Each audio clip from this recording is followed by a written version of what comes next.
What's up guys, I'm here with another video. This video is going to be on Wyoming and a geosciences major that had some pretty out of the ordinary experiences while on an internship there. So as always, pull up a stump and we can jump into it. And if you want to, there's links in the description that you can support the channel. Thank you for watching. These aren't my stories, but they're ones that my little brother told me. He's a geosciences grad student at the moment, and he's been doing some field work in Wyoming for about 4 years now, usually in the summertime. He's seen most of the wildlife there is to see up there, shy of cougars who apparently avoid their camps altogether. He's also seen some weird shit that he couldn't explain. I'm a little fuzzy on technical details since we're not that close, but I've never paid much attention to his studies. And if I'm honest, I never really paid much attention to his studies anyways. So most of the field work stuff he told me is where things get a bit confused, so I'll try not to go into any of the jargony stuff. I'll just get down to the story that's just the basics. So the first story is from roughly a 2-week undergrad externship program in Wyoming that he went to that spanned over spring break plus a week thereafter. So Dave shows up with 2 classmates from his program. Dave is my brother's name. Kelly and Junior. He meets the other externs. The total class type thing is like 20 people in this session. It's going to be doing survey work and checking up on geothermal activity or something like that. They take some core samples. They're going to be mapping terrain, formations, Doppler readings, and all the good stuff, all that jazz. The students are all camping in tents, but there's a trailer to store equipment, and there's a few outbuildings for cooking and showers, and a fence around the whole compound area. There's also 2 latrines and a semi-permanent shelter with a concrete floor and some tables. It's rustic, but it's safe enough for them. Dave and Junior are sharing a really swanky big tent that got ditched at a previous internship by some international students, which is a pretty common event apparently since they can't bring the tents back home easily. Kelly plants her signal near theirs in the rough circle of tents they have going on, so now it's orientation time. Their class type thing is divided up into 5 groups of 4 and assigned territories and tasks that they're supposed to do over the 2 weeks. Dave and Junior and Kelly are all in different groups. The first night things are pretty quiet, but it's super cold out, and there's a bit of a light dusting of fresh snow the next morning. So everybody gets up just before first light to get ready for the field work that they're going to be doing, and the groups split up and they head off to do their stuff. Each group has a supervisor and are taken to their specific survey area in a truck by the supervisor. The first few days of work go as planned and there's no surprises at all. A bit more snowfall during this first half of the week, but it's no issue for them. On the 4th morning, while they're eating breakfast, Kelly asked if the boys came and tapped on her tent the night before. Dave and Junior say no, they were wiped out and went straight to sleep as soon as they get in the tent.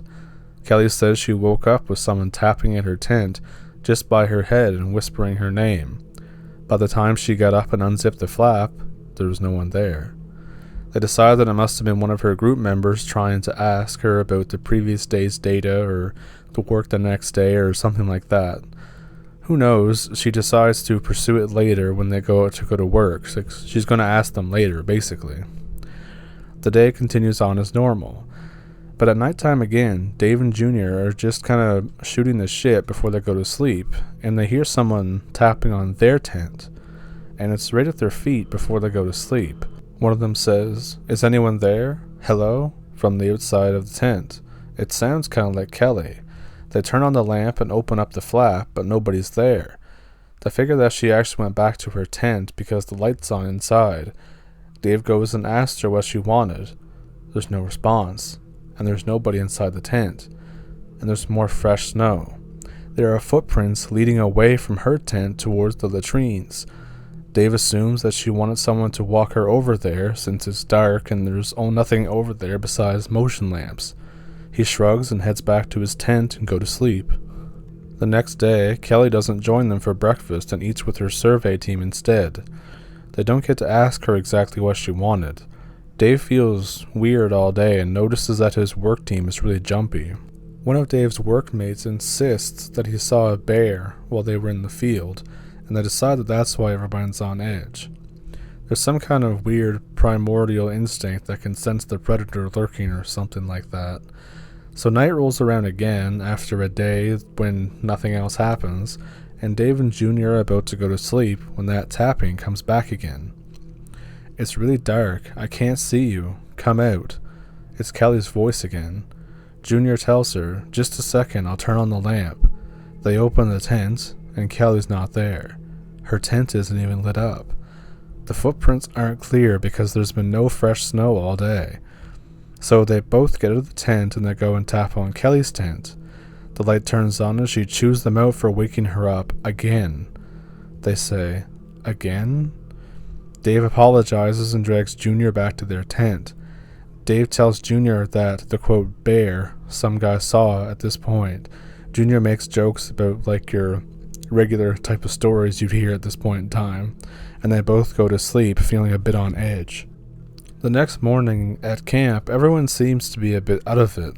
There's people talking about stupid pranks and how everyone else is pulling them, and no one's getting enough sleep. The bear sighter mentions Dave tapping on his tent. Dave mentions Kelly. Two other guys both mention somebody else entirely. Almost everyone reports some kind of mysterious nighttime visitor that wasn't actually there. They're starting to get a little paranoid, and the supervisors tell them to knock it off with the pranks, that there's work to be done. For the next few days of the trip, these pranks continued, but nobody was hurt, nobody turned up acting weird, and no one went missing.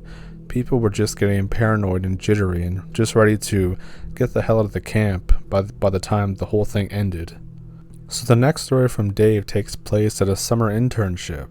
So it's a free day, so Dave and his friend Mo, who was an international student on his first go-around, decide to go hiking together. They pack a lunch, Dave's gun, and some bear mace, and they head out into the woods. There's beautiful scenery, views that are straight out of a fantasy novel. So they go do their thing, and Dave is snapping some photos to send his girlfriend back home. Suddenly Dave notices that Mo isn't beside him anymore. They're at the top of a ridge looking into a particularly picturesque valley. There's lots of dense trees and not a lot of visibility. Dave doesn't panic. He figures that Mo just had to poop and stepped out of view for a minute. He starts calling Mo's name though, but there's no answer. There's just echoes. And he thinks, "Oh." Dave doesn't leave the ridge but starts looking around for any sign of his friend. There's nothing in sight, so he keeps calling the guy's name. Eventually, he hears 3 blasts from the safety whistle, and he thinks, "Oh shit." Dave starts to backtrack the way they came, figuring that Mo turned around before him and got lost or went off the trail. As he's looking around, there's another 3 blasts, this time louder. Dave keeps following the sound, but he cannot find Mo. But now, Dave thinks something screwed up is going on, so he gets out the bear mace just in case. Apparently, he contemplated getting out his handgun, but he decided not to go for it. He stops and waits to see if he hears any more whistles. Sure enough, 3 more blasts, practically on top of him. Dave almost jumps out of his skin. Mo comes running down the hill out of nowhere and almost slams right into him. Dave is pissed, almost bear maces Mo in the face, and demands to know where he went. Mo is equally pissed and demands to know why Dave left him standing on the ridge all alone. They confer, and it comes to light that neither of them blew their safety whistle, though they both heard it. Both thought the other had wandered off the ridge and was calling for help. No more whistleblowing follows. No one else from the camp was up there hiking in the same area they were in. The camp is isolated from the normal campground by a few miles. Dave and Mo kind of freak out collectively and nope back to camp as fast as they can, even though they plan to be out for several more hours. During the same internship, he went hiking with a different intern named Joey. Everything's going good. They're looking for a place to chill out and have lunch. They find this little creek babbling away. It's only a few feet across and is super shallow, and being geology geeks, they start discussing whether this should be on their survey or not. It's outside the target zone, but still possibly relevant because of the water source, etc. After lunch, they pack up and start to head back the way they came towards their camp. Except, it's not the way back towards the camp. It's almost like they found a loop or something. They keep ending up back at the creek bed. After about an hour of this, they decide to just follow the creek bed for a while to see if maybe they just are turning down the wrong path or something. They stop when they find this weird little cairn that's sitting on an island in the middle of this narrow creek. The geology geeks and rock hounds they are, so they notice that the rocks don't match the area quite right. It's a pile of big chunks of limestone with huge green quartz at the base. There's a deer skull at the top of the pile with antlers crossed underneath of it. It's bleached from exposure and looks really brittle and old. Dave says they should go back the way they came because screw that ritualistic looking horror movie shit, and Joey agrees, but is weirded out mostly about the stones being foreign to the area rather than the skull. No proper amount of limestone deposits are in the area apparently, and that kind of quartz is only in a specific part of the state. I wouldn't know, I'm just repeating what my brother told me here. They go back the way they came, and eventually they do get back on their trail properly. Dave tells me that he thinks that whatever built the pile of rocks wanted to show them, or wanted them to see it before they left, like it was warning them to stay out of its territory or something. Dave and Joey went hiking another day with Mo, but they couldn't find the creek, and they couldn't find the cairn or anything. Dave was relieved secretly because he did not want to go back, but after the first hiking trip, Mo said he was curious. Another one he told me was that one time he got separated from his work crew in the field due to some dumb circumstances, so he was kind of stuck in the middle of nowhere on a mountain. He realizes that he's lost, and he's thinking, oh shit. He has a map and a GPS and all the safety gear he should have, but nothing is working quite right. The compass is stuck and won't rotate to face magnetic north. The GPS claims to have no signal. His phone likewise has no signal and went straight from 80 to 5% in about 5 minutes. And he's thinking, oh, well, I'm gonna friggin' die out here. And against his better judgment, he decides to try and find his way back. He tries to backtrack, but he can't seem to go in a straight line. He finally sits down and considers blasting with his whistle to see if he can get anyone's attention from his group. But right as he's about to blow the whistle, he hears this big-ass raven drop down from a tree, and he sees it go onto a large rock formation a little ways from him. The raven puffs up real big and flies a few trees off with that croaky calling noise that they make. Dave's impersonation of the sound can't be described with text, but it's actually absolutely hilarious. So it stops and puffs up again, watching him. Dave says that he doesn't know why, but he decides to follow the raven. They don't generally come anywhere near people this far out, they just eat garbage if they can get it, so this bird is acting funny. The raven keeps up the leading game, flying just a few yards ahead at a time, while Dave follows. After about half an hour, Dave starts to recognize the terrain. After 45 minutes, he's almost back to the survey site, and the raven is gone. It didn't fly away, it just disappeared when he looked away from it for a minute to try and get his bearings. Most of the other stories he told me weren't supernatural at all, they were just a little bit eerie. He and his work crew ran into a bear face to face during the summer once, at a distance of maybe 10 yards. I just looked at them for a few minutes and then just kind of went back to rooting around in the dirt and doing its own thing. They also had a pack of wolves show up and check out their perimeter fence one time. Nothing malicious, just probably curious and probably smelled food or something, but they didn't come back. He had a couple of other spooky stories that were, I guess, comparatively pretty bland. Things like his team encountering a guy in the woods where there were no inhabitants, and he wasn't carrying any gear like a camper or a hiker would. He just looked like a farmer who just strolled off his field.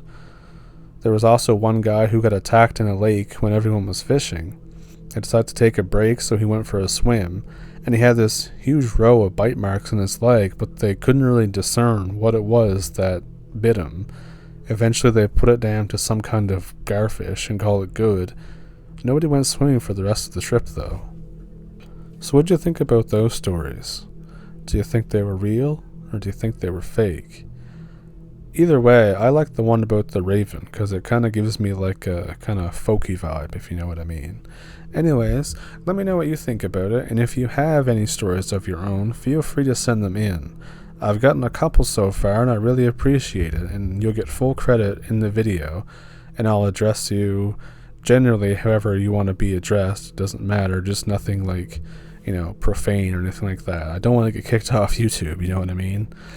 But anyways, I hope that whenever you're watching this, that you had a good night or day, a good week or weekend, or maybe you're on holiday, so I hope you're having a good holiday. Either way, I hope to see y'all in the next one, and thank you for pulling up a stump, and thank you for watching. There's links in the description if you want to support the channel.